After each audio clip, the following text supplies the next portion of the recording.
After the Talk on WPPMLP Philadelphia 106.5 FM. We Talk Weekly's After the Talk with your boy Charles Gregory and the beautiful Lauren Sizzle. and the beautiful Classy Lady Sparkle. And we're here with someone with whom I have a tremendous amount of respect for. You talking about, someone who, took part in paving a way for Philadelphian journalists, and we're going to talk a little bit about some of the things that's happening within the scope of black journalists in Philadelphia. And we're going to try to, weed some things out. But without further ado, Sizzle, who do we have today? So we have the multi-talented Mr. Michael Days in the building with us. He is a gentleman of many accolades, but here is just a little small smidget of many of the honors that he has. He's recently retired from the Philadelphia Inquirer, where he served as vice president for diversity and inclusion. He spent 10 years as an editor of the Philadelphia Daily News, which he won a Pulitzer Prize in 2010 for investigative reporting under his leadership. In 2014, Days was awarded the prestigious Robert G. McGruder Award for Diversity Leadership. In 2017, he was inducted into the National Association of Black Journalists Hall of Fame. Wow. In addition, he serves on the board of advisors for Temple University's Klein College of Media and Communications, my alma mater, and so much more. So he is the father of 4 sons and grandfather to 4. So let's give a huge warm welcome to the infamous Mr. Michael Days. Yes. No doubt. Wow. Let me make sure we can hear you right there. Why don't you give me a little sound check, my friend? Okay. There we go. I'm You doing sound good? great. You Okay. sound great. You sound fantastic. So, one of the things that I like to ask first is, pretty much how are you? How are you feeling? All that good old stuff. Yeah. You know what? I am just back from Ghana Wow. about a week and a half ago, and I didn't think the timing was great, but so much was going here with the black journalists here. Yeah. But when I got there, I said, this is where I need to be right now. What a wonderful place. What a peaceful place. Wow. And people are very accepting. So it was a great 2 weeks there. Wow. I'm doing great. Wow. I'm Fantastic. trying to hold on to that. Yeah. No doubt. So, I'm going to start from the beginning because you're honored in so many different ways, right? You have been in the industry for a long time. You have been in the industry, as it relates to, journalism, right? Award and accolades for being a dynamic journalist, right? I want to know what got you into becoming that journalist, a black journalist at that. And when you started, what was, I guess, the environment like for people like us during that time in journalism? Well, I really started working as a journalist when I was in college, and I was in college pre-everything that had to do with the internet, because there was no internet. And there was an experimental studies program where I went to school, a place called College of the Holy Cross in Worcester, Massachusetts, and I got myself into this program and worked for a weekly. And I think, I can even remember my first story was about underprivileged kids, handicapped kids, what we used to call folks, skiing. And that was, I hadn't really skied at this. I mean, I'm from North Philadelphia, so we weren't doing a whole lot of skiing. I don't know what's going on there now, but we weren't skiing in the 60s. So it was just being able to write about these kids and how courageous they were. And I will have to admit, the first time I saw my byline on a story, that was it. Yeah. But to your other point about black folks, I think I got my first real job in 76, 77, Wow. and there would be very few. Interesting. And some of us think there still aren't enough folks now. Right. Newsrooms, but I agree with that. I think it should be more black journalists out there, at least being recognized for the work that they're doing. So if we think about the 70s, right, and we think about that time, newsrooms during that time for black journalists, what was that environment like? Were you met with resistance? Were you, called the names and you better not come here? Were you even threatened? Don't say anything about us in terms of the work that you have been doing. What was that like? in retrospect, I think there were more issues in newsrooms because I would say people treated me badly, but they did not want to deal with my blackness. You know, even years and years and years later, one of my guys that really helped me a lot says, "Well, you really care about black people." I said, "Well, take a look." Right. Yeah, for sure. I care about a lot of things, but I'm going to speak up about black people Okay. and how we're covering things. So, and maybe that's changing a bit now. Yeah. Well, your question got me thinking about Asa Moore. I mean, I'm hoping you've heard of Asa Moore. Yes. Who was, legendary and always will be legendary. And when he went to the Inquirer, he was what they called then a copy boy. Wow. Which means you get copy off of the machines and take it to reporters, photographers, whatever. And finally, he just said, "Stop calling me that." Wow. And wasn't that many years later that he won a Pulitzer Prize. So sometimes you just need that opportunity. And everybody needs somebody to take you under their wing a bit. Absolutely. Help you. So, I have a question. What was one of your, and I know you've done a lot of different work, but what was one of the most heart-wrenching stories or things that you've covered that just stands out for up until this date? Heart-wrenching. Well, I mean, I've done a lot of things that have stayed with me, but I have to admit, when I was just really getting started, I was living in Minneapolis, and there was this brother and his sister living in a car in an old station wagon with their kids. So they sent me out to write about him and his family and what they were going through. And, things have changed a bit now, but in those days, you were not supposed to get emotionally attached. You certainly weren't supposed to go in your pocket and give them $20, $25. Right. So I had to keep that to myself, but I just could not take their story and just walk away. And even now I wonder, how did they all turn out? They just said thank you. But there's been a lot of stories. But when you're just starting out, everything touches you. Yeah. Everything touches you. So that was one. Yeah. What's the legacy that you want to leave with, all of the profound work that you have done? What's the legacy you would like to leave? Well, I'm working on it right now, and I think you know a little bit about the new chapter. Yeah, I want to get into that. Let me get into that a little bit. Okay. Because this is not what I plan to be doing at this point in my life. Okay. I'm 70 now, so. Right. But a number of us came to realize that the chapter that's now about 50 years old had declared their independence from the National Association of Black Journalists, and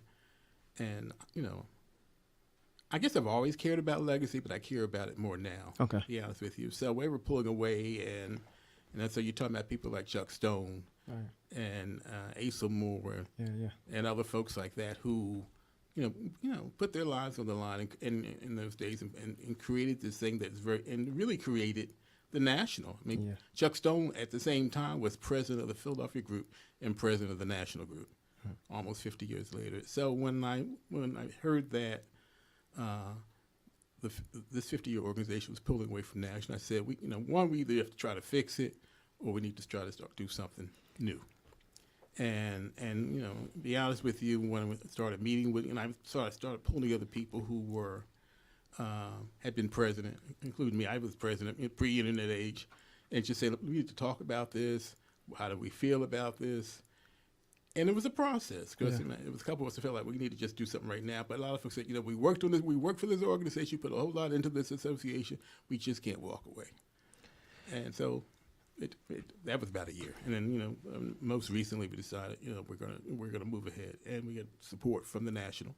We moved ahead. Yeah. I want to read a little bit of this, because I was going to get into this, but I figured you would, so I jumped in there. Yeah. It's all good. But I want to read a little bit about this. This is on NABJ. This is on the National Online. This is their website, and it says NABJ members to propose new chapter in Philadelphia. The National Association of Black Journalists, NABJ, is delighted to announce a new major initiative in Philadelphia by a group of dedicated NABJ members. A group led by a few former Philadelphia chapter presidents and dedicated area journalists has decided to create a new chapter named NABJ Philadelphia. The new chapter, when officially created, is eager to join the dozens of other official NABJ-related chapters supporting its national mission of journalism, excellence, and advocacy. And so, I just wanted to, and everyone can kind of see this. You can go online and see this, but I want to talk a little bit about the need to do that, right? When we talk about, because we talk weekly, where we pride ourselves in being solutions based, right? And we always try to find the remedy behind conflict issue. What can we do, right? And so hearing this, it was a little concerning for us as Black journalists, especially when we look up to, the people who paved the way. I mean, you talk about 50 years and the legacy of what you guys have done. It's hard for younger journalists to see that and see a division between a Philadelphia PABJ, the Philadelphia Association of Black Journalists, and now the National Association of Black Journalists Philadelphia, right? I would like to know the why, right? And could there have been some type of solution so it wouldn't divide the journalists in Philadelphia? What could we have done to fix the issue, so to speak? Well, like I said, I was in that small group that said, let's just move on. Okay. And when I got folks together, and by this point, we were all living on Zoom. Right. So, and they said, no, we're not going to do that. We're not ready to do that. We need to figure out how to create something to get people back at the table and talking. Right. And I think you probably read that one of the issues here was PABJ did not want to adhere to the number of working journalists you have to have, and it's like 66%. And they said, we're not going to make it. That's not important here in Philadelphia. So a number of us said, let's make it important. Let's see if we can work with NABJ, work with PABJ, and see if we can come up with some remedies. Nobody was moving, and there was no, their rule is their rule. I mean, they've got I don't know how many chapters now, but everybody has to adhere. Right. And to be honest with you, when we made a recommendation to When you say we being this core group of people, it turned out it could grow, but it was primarily 8 of us, okay, including Bobby, who worked from this thing for months and months and months. right, And there was no way to get to a resolution. And so it was interesting to see the process, because sometimes you have to leave from behind. yeah, Because people aren't where you are, and so that took about a year. And we finally got to had a meeting, and people said, you know what, we don't know what's going to happen in the future, but we cannot. And the other thing that happened, the National meets every year, and this year it met in Birmingham, Alabama. There were a lot of folks there from Philly, yeah, and they were going up to the new president, national president, saying, how are you going to fix this? right, We are proud members of NABJ. If we want to be tied to NABJ in our home city. So, next every time I'd run into him, I'd be like, oh, here we go again. But, who knows what's going to happen in the future. But right now, the legacy is important to us. And just in terms of, I'm big in this whole ancestor thing. And yeah, me too. people created this in Philadelphia, created this national at Philadelphia. Asa Moore, Chuck Stone, folks like that. Yeah, and in full transparency, I'm a current member of PABJ, right? I'm an active member, and I love the journalists, right? But we look up to you guys to give direction and to give legacy, to let us know where we should be, because I'm a firm believer in one. When we say saluting the ancestor, Ashe, when we look up to those who, really open those doors for us, that's important for people who especially people who look like me, right? Yes, sir. To look at you and be honored to have you here, but to feel also like, what did we do that you don't want to be with us anymore, which isn't the case. I'm just kind of minimizing the idea of it, right? But, it leaves a lot of us in this, this zeitgeist of what to do, and do we continue our path? And when we even think of what ageism, the background of ageism now, it appears that now it's a division of our, our elders, our people of wisdom, to the younger generation that's trying to find a way, so what is your take on that and what you would do or tell someone like me as it relate to this, if that makes sense? I know Well, that was loaded, but Oh yeah. yeah. I guess where I am personally, I mean, I think it's okay to have two different groups in the same city, and people can decide what works best for them. For Okay. folks who really want to be tied to national in a really specific kind of way, we probably should be with us, or at least think about us. I mean, from what I read, PABJ says if you're with them, you can't be with us. Well, that's not what we're rolling with. Okay. And So for the record, if someone is a member of PABJ, they can also be Yes. okay. All right. Yes. All right. Cool. I got you. Okay. And we want to take it back a bit to bringing people together, bringing journalists together, and just let them be. I mean, when people are filling out applications now, they're saying we just want to be together, Yeah. and talk about our issues, and just sort of let our hair down or kinks down, whatever, and just be with other people who are journalists. Personally, I really want us to focus quite a bit more on community. Okay. The study just came out of the Pew folks, and they found, I know you probably saw it, they found that black folks, whether they're Republican, Democrat, whatever, they feel that they are not covered appropriately. Correct. So how do we begin to? I mean, I'm feeling like at this point in my life, I need to be leading that charge, or we need to be leading that charge. How do we make things a little better? You can't, imagine you want to think it's going to happen overnight. Right. I think we need to be, part of the thing. I think we need to, be volunteering for stuff. Just not be out there with a microphone in somebody's face or the notebook or taking notes. Right. Just let folks see you as a part of the community. Yeah. So all that's really important. So we're going to be doing more of that, and we're hearing now from students and people and professors who work with students on college campuses saying, we want to have our own chapter here. Can you help us? So I mean, it's the plate's starting to get full, and then we're going to meet. We're going to have our first official meeting in December. Hold on. So you're saying that they want to have a NAB chapter in in their organizations, like a Yeah, well, they're NABJ college- Drexel, so to speak. They're college chapters all over the country. Wow. Okay. And actually, there is an official one at Temple, but PABJ, right? No, NABJ. yeah, it's NABJ. NABJ, Yeah, okay. because you got professional chapters, Right. and then you've got student chapters. Correct. And I just heard from a friend who's a professor at Penn State. He says, we need to be working with you. I said, well, y'all, why don't you think about coming down here? Yeah, I know that. I was I mean, we've know been that's friends right. forever, Yeah, but yeah. so there's excitement. And I guess some folks feel like we're in a rivalry. I guess we just felt like we did the right thing Okay. for what's good for us. Yeah, fair enough. Because I hate to think rivalry, especially when we are pushing for the same goals, right? We're pushing for black journalists to be supported, to be paid properly, to have access, to have a seat at the table, which is unfortunate because we look to our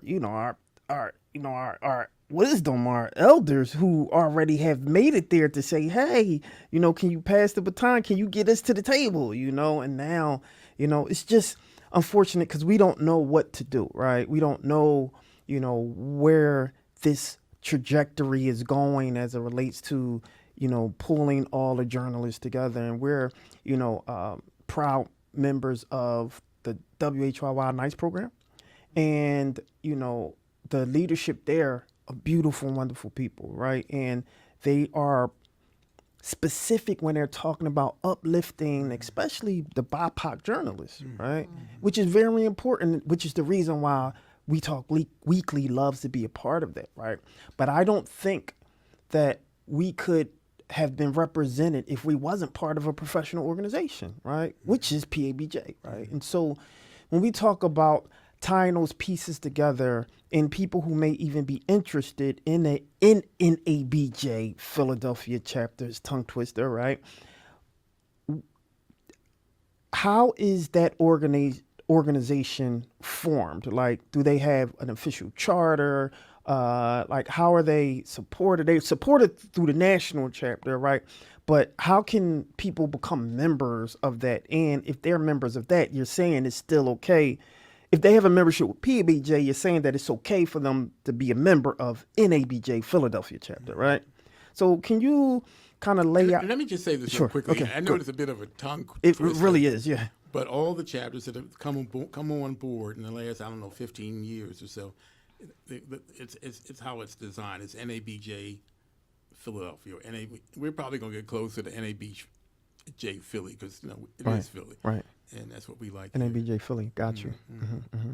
So how was it laid out? Like, all right, so we have, it's just like, we got a president, vice president, secretary, treasurer. We have a charter, official Bylaws, guidelines. Okay.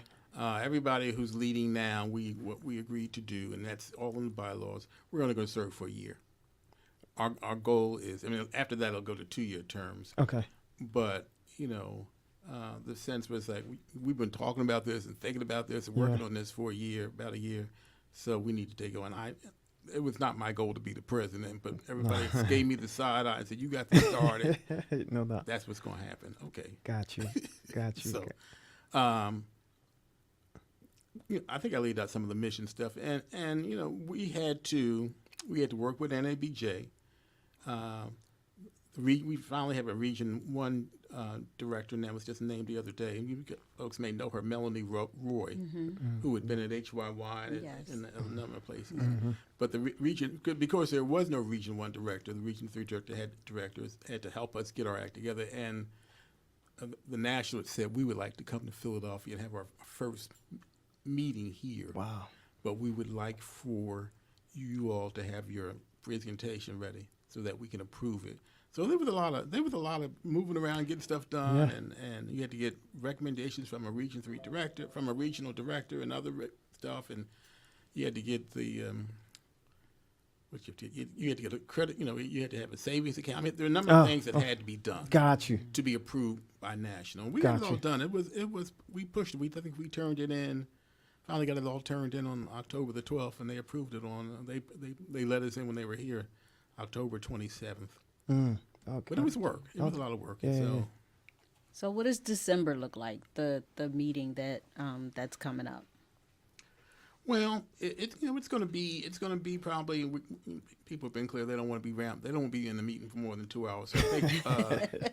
If you got food, that might be different. Well, we're gonna go back to basic pizza and stuff. So we're Okay, gonna I have some got food. But the tone I really want to set is, particularly this first meeting. We'll go through what needs to be done. There are Right. committees set up. Wow. We want people to raise their hand for different committees, and we've been talking about. I really feel like let's not people be anonymous. Let's not assume everybody knows everybody else. Yeah. If they got a question, say, what, you give us your name. What do you care about? What do you want to do? What committee you want to be on? So that when we leave that first meeting, people feel like they were welcome Right. and not ignored. I think the tone is really, really, really important if I you're starting agree. something new. Yeah. And then we're, going after that. We may try to have a speaker, but ideally we would have sort of a formal meeting every month, and then some kind of speaker.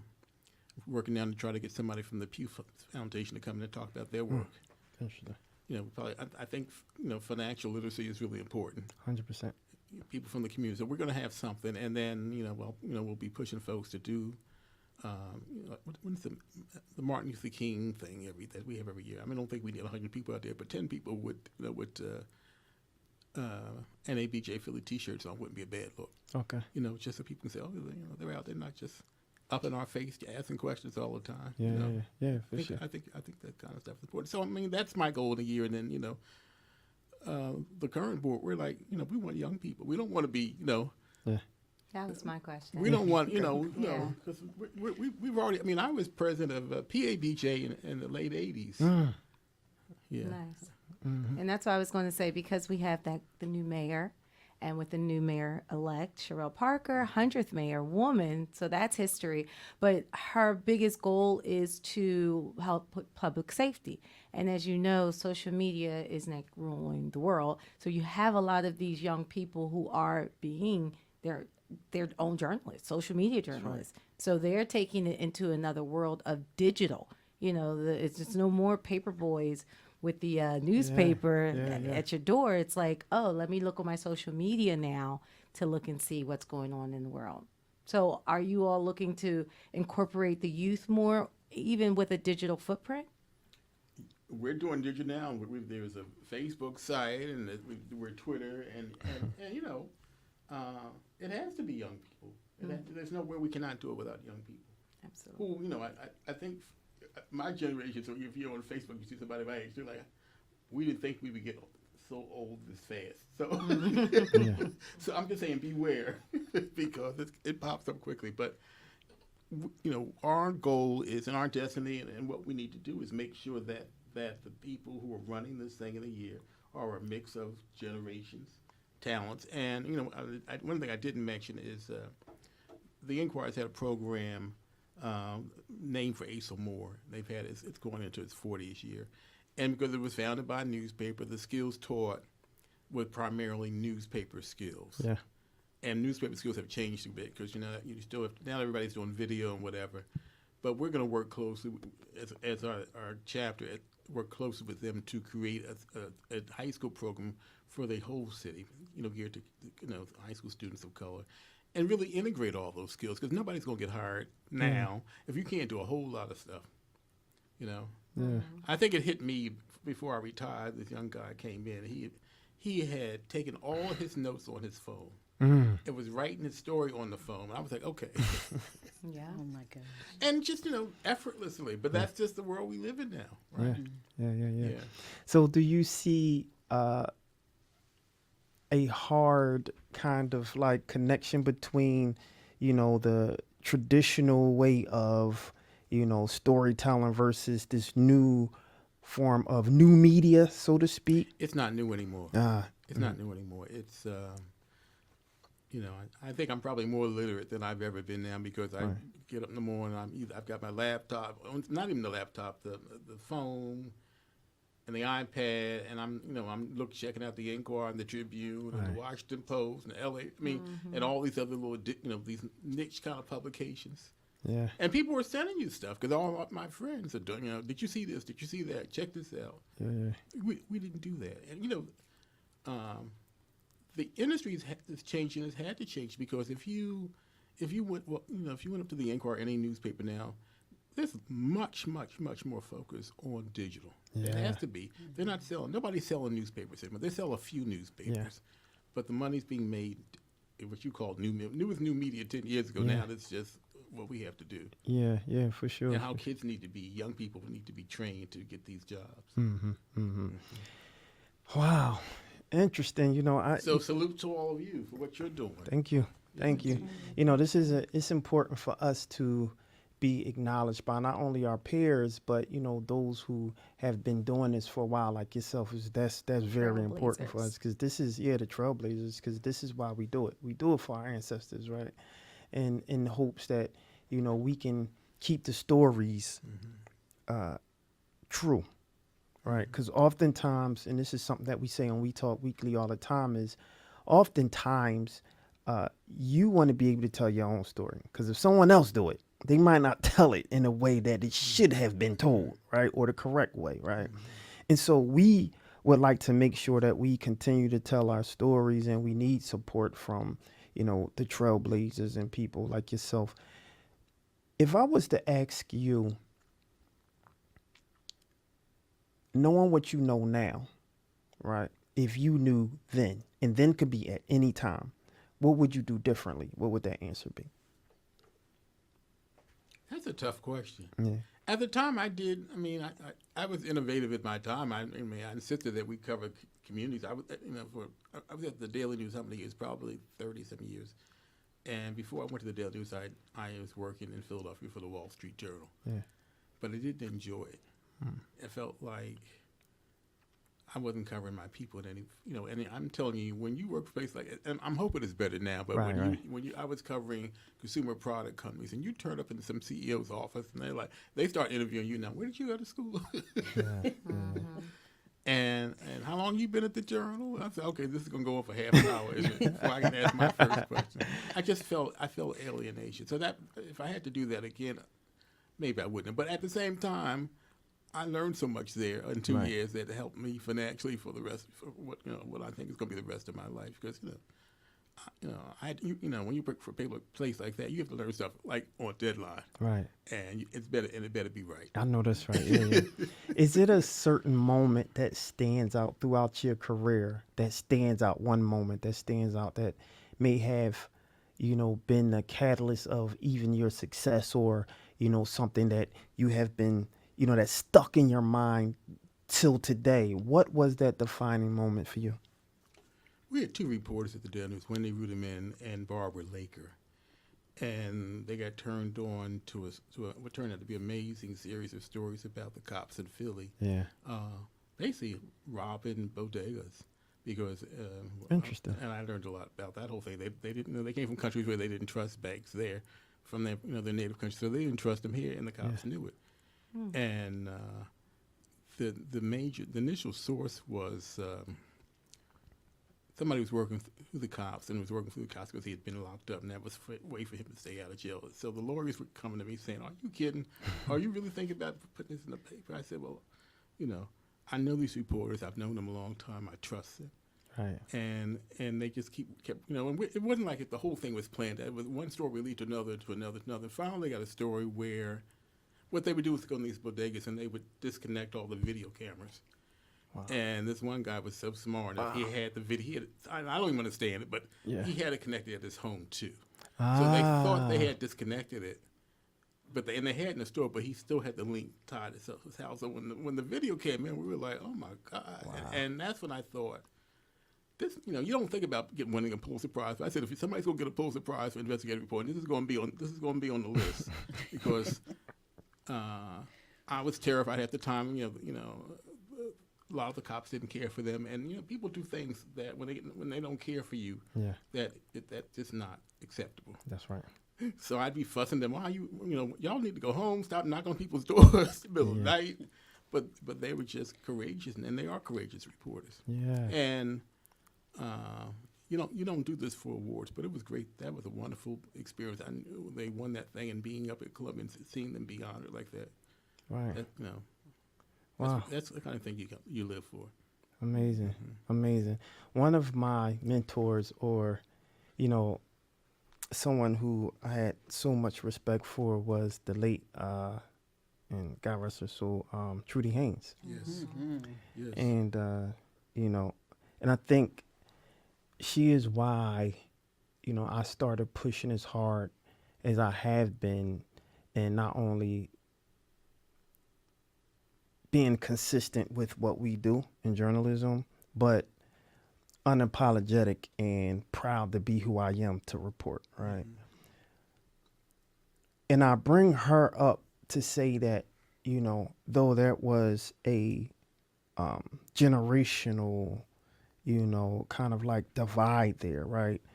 I loved her like she was my mother, right? Mm-hmm. And so I would like to see that connection with journalists when it comes to trailblazers like yourself to, make that connection.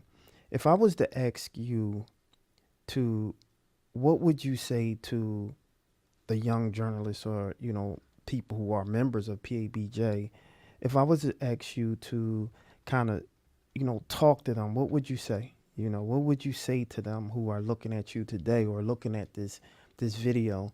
How would you address them with everything and all that's going on today? I think it all starts with what are your dreams, and how do you make your dreams come alive?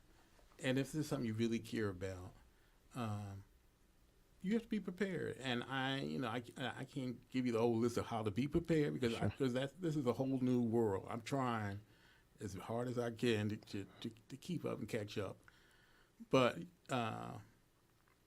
Here's an interesting thing that we all started doing. It hadn't been a decade, but there was a point when I was doing a lot of recruiting and talking to folks. And one of the key questions you're checking out, you go online. And, are they on Instagram? How many people follow them? That's right. Facebook, how many people follow them? Because you know why we do that. Those are your readers. Those are your viewers. Right. We want to know who you know and who's following you. So. LinkedIn, all of that. So it's not only the skills, but you've got to cultivate an audience, your own audience, because those are the people who get hired. Yeah. And now I sound like an old man, but don't put all your business on Facebook or Twitter. It's like that. It's Hello. like, next candidate. Yeah, right. Yeah. Yeah. So I mean, as a father, grandfather, that would be my big advice. No doubt. Because the reality is, if that stuff was around when I was 18, 19, 20, 25, it wouldn't have been a good look. Right. No So. doubt. Go ahead.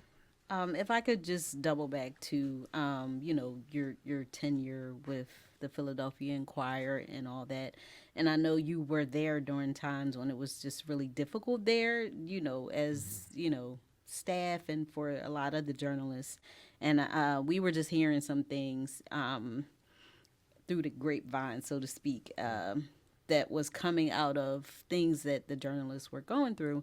But just as a vice president of diversity and inclusion and having led the cultural literacy programs and everything you did, how did you feel about a headline such as Buildings Matter Too?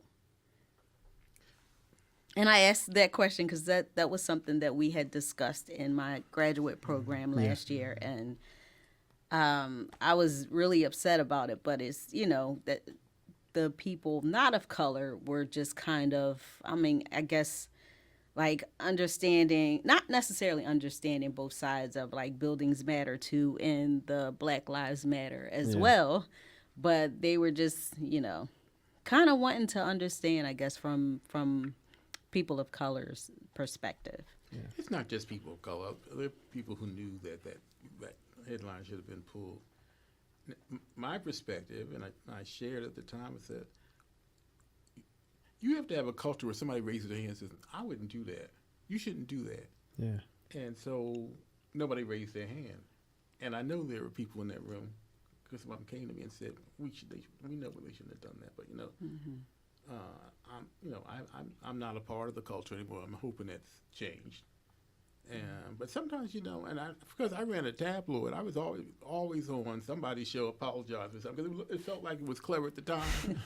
And then you start getting calls, you're like, Yeah. I remember there was a guy in West Philadelphia who was an athlete, and he got shot on a playground or something, and said couldn't run fast enough, which seemed clever at the time. I remember that. Oh, my God. And the phone Yeah, because rang. actually, not to cut you off, but I remember that because I was working at the school that he went to at the time that he was in school. So that was kind of... Was it Latin Charter? Where was it? It was Imhotep Charter High Imhotep, School. that's right, Imhotep, yeah, so right. it was like I was kind of hurt by that because I'm like, oh man, he was a good kid. But. And and people will forgive you if you beg and plead. But on that headline that you just brought up, everybody was tense. They weren't feeling like a ha-ha. It was not a ha-ha moment. People just lost it. Yeah. So, but I think all these newsrooms have got to have a culture, easier said than done, where people feel comfortable. They're not going to get pulled into an office and Right. You want people to say thank you. You really saved us. Yeah. But I think, for me, on the outside looking in, it seems like that was a turning point. I agree. At that point, because I know a lot of journalists were a little upset too, because especially a black journalist, you're working there, and it's like, come on now, So, but it was a turning point, and I did see some progress, and because they came out with an article after that saying that, hey, we got it wrong, and a lot of it's hard. For organizations to admit that they got it wrong and to make things right. So I know that they made a lot of changes from there. So kudos to them for that. And there are more coming. And part of it, I think, is just the world we live in now, the internet. The readers or whatever they're reading or listening to, they have a lot more power. Yeah. Because they can start something. It's not going to be a thank you for your call. It's going to be all over the news and everything else. Fantastic. Well, I want to thank you for coming to the show. We really appreciate time flies. We're already at the top of the hour. We really appreciate you coming. This was something that was kind of like a cloud, especially over my shoulder, right? Because as much as I love my journalists, I'm unapologetically in love with black journalists in Philadelphia because I see how hard we work. I see them out there in the streets. I see the roadblocks and doors that shut on them, just trying to have a seat at the table, right? And so I've always lended this platform for them to have a voice and to speak unapologetically about the challenges that they have as Black journalists, right? So I just want to thank you for coming to the show. But for the record, right, we are saying that NABJ Philly and PABJ can find some type of resolute, and it can kind of like, and amicably, right? It can, things can be okay. Well, I'm not going to be Pollyannish about it at this point. Right. What I would say to you is that I hope you all will think about coming to our first meeting, or if you can't come to the first meeting, come to a meeting. Right. They're likely going to be the first Wednesday of the month. The first one's going to be at the Inquirer Building. Okay. 6:30. Great. And we welcome you. So this is a great time to say, how can people get in contact with you? How can they locate you? All that good old stuff. Yeah. Well, they can go to Facebook, NABJ Philadelphia. We're on Twitter, same thing. We're on LinkedIn. We're on Instagram. Yeah. Everywhere. Is it NABJ Philly on Instagram? NABJ Philly. Philly. Okay. I think we've covered most of the social things. The important ones, yeah. But, and you can go online and download a what do you call it?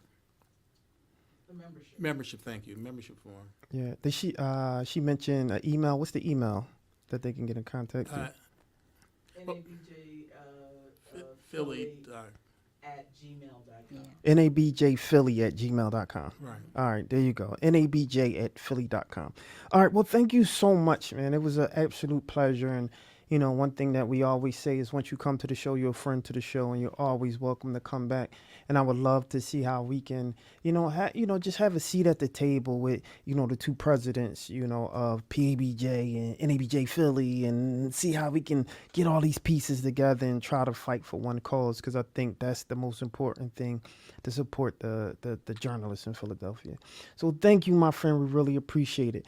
So there you have it, ladies and gentlemen. I don't want you to go anywhere. When we come back, we got more to talk about. We'll be right back after this, y'all.